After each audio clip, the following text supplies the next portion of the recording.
Bonjour, j'espère que vous allez bien. Aujourd'hui, on va voir des opérations avec les nombres décimaux.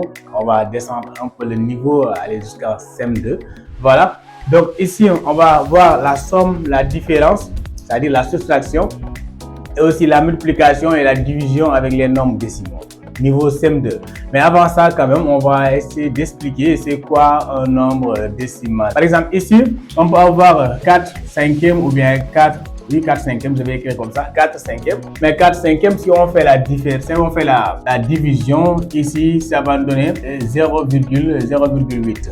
Mais aussi, on peut avoir un tiers. Un tiers, si on fait la division ici, ça va nous donner, un tiers va nous donner 0,333, etc. Ça ne va pas terminer. Voilà, donc tous les deux sont des nombres fractionnaires. Mais alors, est-ce que les deux là sont des nombres décimaux? Ici, oui, c'est un nombre décimal. Mais là, non, ce n'est pas un nombre décimal. Donc, il faut connaître quand même c'est quoi la différence. Parce que ce nombre-là, on pourrait l'écrire sous la forme 8 sur 10. Alors que ce nombre-là, on ne pourrait pas l'écrire sous la forme que ça soit 8 sur 10 ou bien même 8 sur 1000 et ainsi de suite. Donc, on ne pouvait pas l'écrire sous la forme de A avec A, un entier sur, voilà, par exemple, 10 à la puissance n. On ne pourrait pas l'écrire sous cette forme-là. Et tant qu'on ne pourra pas écrire cette forme-là, on peut dire qu'on n'a pas un nombre décimal. Autre chose, c'est quoi? Pour dire qu'un nombre est décimal, il faut que la partie décimale soit terminée, c'est-à-dire limitée. Par exemple, si on avait 5,3753, ça c'est un nombre décimal parce que cette partie-là est limitée. Mais si on voyait qu'avec la machine, ça continue, ça est un nombre décimal.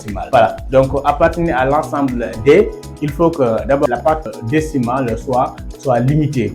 Voilà, donc après, si peut-être ceux qui sont en seconde vont dire que vont faire la différence entre l'ensemble D, l'ensemble Q et l'ensemble R, on va revenir sur ça. Mais en attendant, maintenant, parlons de seulement niveau CM2. Comment reconnaître d'abord un nombre décimal et comment on fait la somme, la soustraction, la multiplication, la division avec ces nombres-là. Donc, comme on le dit, il faut qu'on puisse écrire comme ça pour dire que c'est un nombre décimal. Par exemple, ici, supposons qu'on a 3. 3 est un nombre décimal, bien sûr, parce qu'on peut l'écrire sous la forme 3,0. Donc, ça aussi, c'est un nombre décimal. Et aussi, on sait qu'on peut l'écrire sous la forme de 3 sur 10 à la puissance 0. Parce que 10 à la puissance 0, ça fait 1. Donc, ça nous donne 3 sur 1 et ça nous donne 3. Donc, c'est un nombre décimal et ça répond à ce critère-là. A étant un entier. Et ici, on a 10 à la puissance n. Donc, n appartenant à l'ensemble des entiers naturels. Donc, ça pouvait être moins 0 jusqu'à plus l'infini. Et si on avait par exemple 5,60 ou bien 5,863, ça aussi c'est un nombre décimal parce qu'on pouvait l'écrire sous la forme 563 divisé par 100. Donc voilà, on a répondu à ce critère-là. Donc ici, on a aussi un nombre décimal. Voilà, ainsi de suite. On pouvait avoir aussi 35,764. Là aussi, c'est bien un nombre décimal, d'autant plus qu'on pourra l'écrire sous la forme 35 764 divisé par 1000. Voilà, divisé par 1000. Et donc, on revient là. Tu vas voir qu'on a toujours le 10 à la puissance n. Voilà, donc c'est parce que là, c'est 10 à la puissance 3. Voilà, donc ici, c'est ça, un nombre décimal. Maintenant, on va voir les opérations toujours au niveau de CM2 avec les nombres décimaux. Ici, on va commencer par la somme.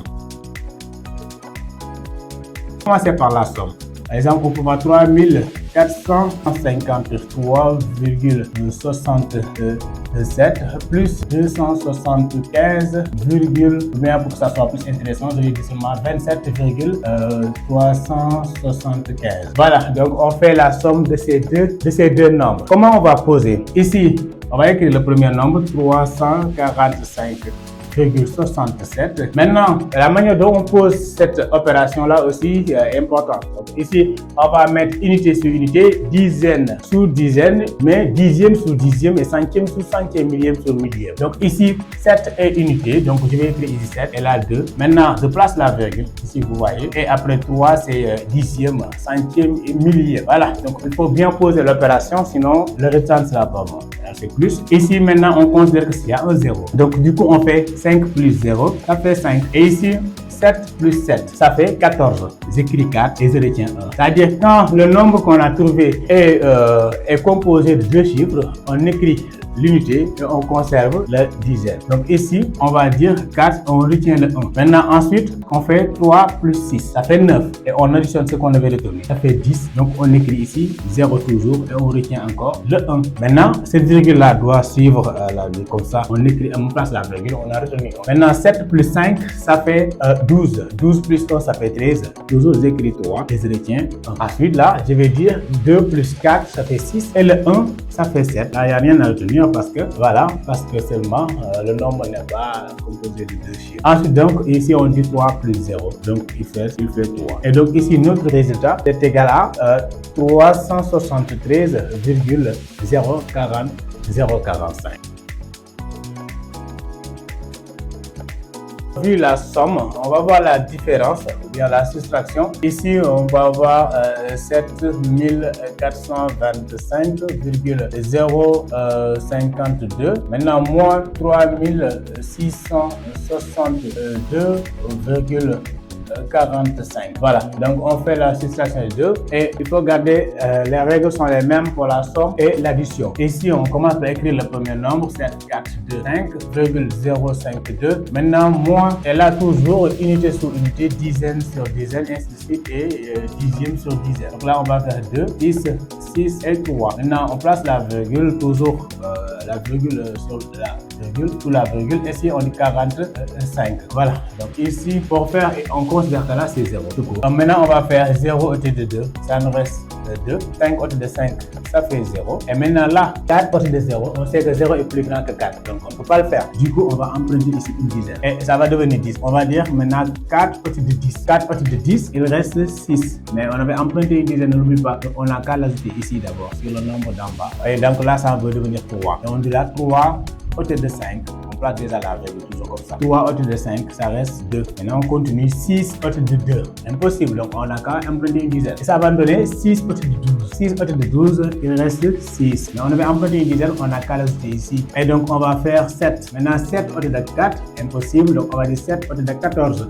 7 au de 14, il reste 7. Donc ça, n'oublie pas, on l'ajoute ici. Et donc ça va nous faire maintenant 4. 4 au de 7, il reste 3. Donc ici, notre résultat est égal à 3762,600. Voilà. Donc pour la différence comme la somme, c'est là à peu près les mêmes procédures. Il faut bien poser avec les virgules sur les virgules, unité sur unité, dixième sur dixième, ainsi de suite, pour pouvoir faire l'opération correctement.